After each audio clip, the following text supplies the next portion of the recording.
Howdy, my name is Daniel Van Zant. I am currently getting a PhD in Computational Neuroscience from Florida Atlantic University. I also have a startup that I'm working on getting funded called Gnosi. Both my PhD dissertation and my startup are kind of centered around building tools for knowledge workers using this new technology we have called large language models. I also really enjoy drift racing, and I love being out in nature, hence why I asked Addie to come out here with me. I grew up spending more time outside than I did inside, and I think that influenced me a lot. This is where I feel at home. I love camping, out in the Everglades and everything, and I think also being out here really influenced me a lot in terms of going into science and being really interested in the things there, because instead of spending my time in a big city growing up with all of the entertainment that you have there, I spent my time in the woods looking really closely at leaves and trees and bugs and badgers and occasional alligator or snake, because I'm in Florida. I've been asked to talk about some of the differences between working in academia and working in the startup space as someone who kind of has a foot in both camps.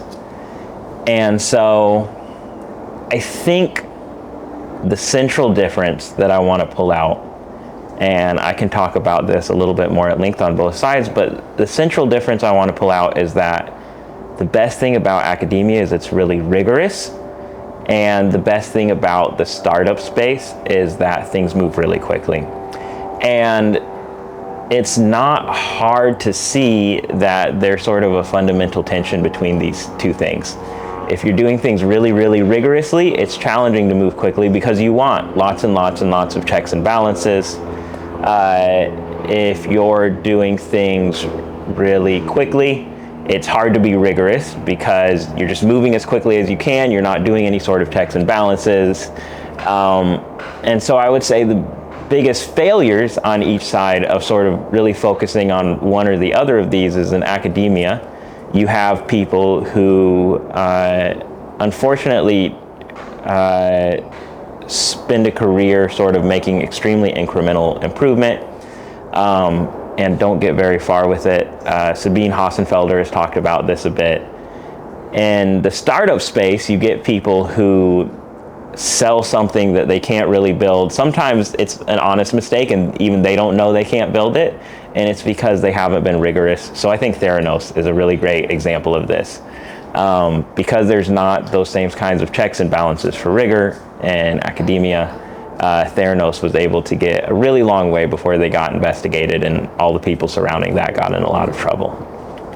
By the way, just on a quick note, if you're watching this and you're saying, hey, I want to be halfway between rigor and speed, where things are a little bit rigorous and a little bit speedy, I would recommend getting into industry or defense research. If I would draw out a line sort of between rigor and speed, startups would be all the way over here at maximum speed, minimum rigor. Academia would be all the way up here at minimum speed, maximum rigor. And then kind of in between you have industry research, defense research, all of this other stuff. So there's this question here of, if there's this trade-off between rigor and speed, has there ever been a place that has a good balance between them? And if so, what does that kind of place look like? And there's a few examples of that come to mind that are specific. The examples historically are Skunkworks, which was a division of Lockheed Martin that did crazy defense research. I don't think we even still know most of what they did, but just crazy stuff. There is Xerox PARC, and so essentially it was this huge team of computer scientists that were well funded. They came up with the user interface for computers as we know it today, and a lot of other stuff about computers as we know them today, ideas that were way ahead of their time. It's kind of a funny story actually, because Xerox at some point said, well, this has nothing to do with paper, we're going to stop funding it. Somebody offered to buy all of that intellectual property. That person was Steve Jobs, and he used all of that to build the Apple II, which was the most famous home computer early on. So huge. And then the third one is the Santa Fe Research Institute, which does enormous complex systems work. when I think about what are the similarities between all of those, they've all used this model where you have an extremely, extremely rigorous selection process. So you're not looking to hire a huge amount of people. You're looking to hire a short list of high quality people. I think Xerox PARC only had like 50 people working at it, and they created the computer as we know it today and defined the direction of how computers are built for like the next 40 years or something ridiculous. And so you're extremely, extremely picky about the people you choose, and you make sure you choose people who are naturally kind of rigorous people. And so when someone comes up with an idea, you say, there's the kind of people who say, okay, well, how could we test that? How could we, and in particular, how can we test that within a few days with a small amount of money and space and time and all of this other stuff? And the training you need to get to be that kind of scientifically rigorous naturally actually comes from academia. And so I think if there's something that is the best about academia, aside from the work that gets produced within academia, because there really is a lot of great work there in terms of cancer research, Alzheimer's research, everything else. But if there's something good aside from that, it's that it produces the kind of people who have this mindset naturally. And so I think if you want to create something that has rigor and speed, then you need to take those people out of academia, and then you need to treat this group of people kind of the same way the startup world treats people, where you're just throwing buckets and buckets and buckets of money at them. You pay them enough, obviously, to have a good standard of living. You pay them enough so that they have funding for their research projects. And honestly, the funding for the research projects isn't as necessary as people think. The Santa Fe Institute mostly just pays their people well individually. They don't offer lab space or lab equipment and things like that. They tell people, if you want to do scientific work, you need to collaborate with other people, and it works. They produce lots and lots and lots of great work and have consistently. And so you really just need to take a group of people who are naturally scientifically rigorous, pay them very well, enough that they're willing to leave whatever they were doing, and make sure they're thinking in the same direction. And so all of these places have a focus of some sort: defense research, how to make a computer that's easy for humans to use, complex systems. And you kind of put them all together, let them hang out with each other, let them come up with ideas. One of the nice things is, in addition to selecting for scientific rigor, you also select for hard work. I've kind of gone back and forth between academia and the sort of tech startup world. After I graduated from college, I worked as a machine learning subject matter expert for a little bit for the Florida Department of Health, and worked with a lot of really great software engineers there. And then I had some other jobs where basically my job was to know a lot of things about machine learning and make presentations on what is the best way to tackle this problem, kind of do things at a high level. And so and then I decided to make the transition into academia because I realized that a lot of the kind of jobs I was looking for, most of which were in private industry, were the kind of jobs that required a PhD. And before I went into academia, I thought, oh, why did they do this? It's just an arbitrary thing, et cetera, et cetera. But now that I've gotten some PhD training under my belt and I'm in the program and everything, I'm much more sympathetic to requiring a PhD for these sorts of high-level thinking, high-level research jobs, because like I mentioned, a PhD really teaches you to think a certain way, and a certain way that's really productive. If you're doing really high-level thinking, it teaches you to think rigorously. It teaches you to not go completely off the deep end without ever doing an experiment to test your ideas most of the time. There's some notable examples where I think that failed, but most of the time, it gives you a really good skill set. And so I think if you want to be, so you can be sort of an incrementalist startup person, and you can say, all right, well, there's this technology and there's this problem, And so it's semi-obvious that if you know something about the technology and you can find funding, you can solve this problem and you can 10x your money. And I think that if your goal is to make a lot of money, that's probably what you should do. You should not get a PhD and take 5 years of your life and get a tiny stipend compared to whatever the cost of living in the area is.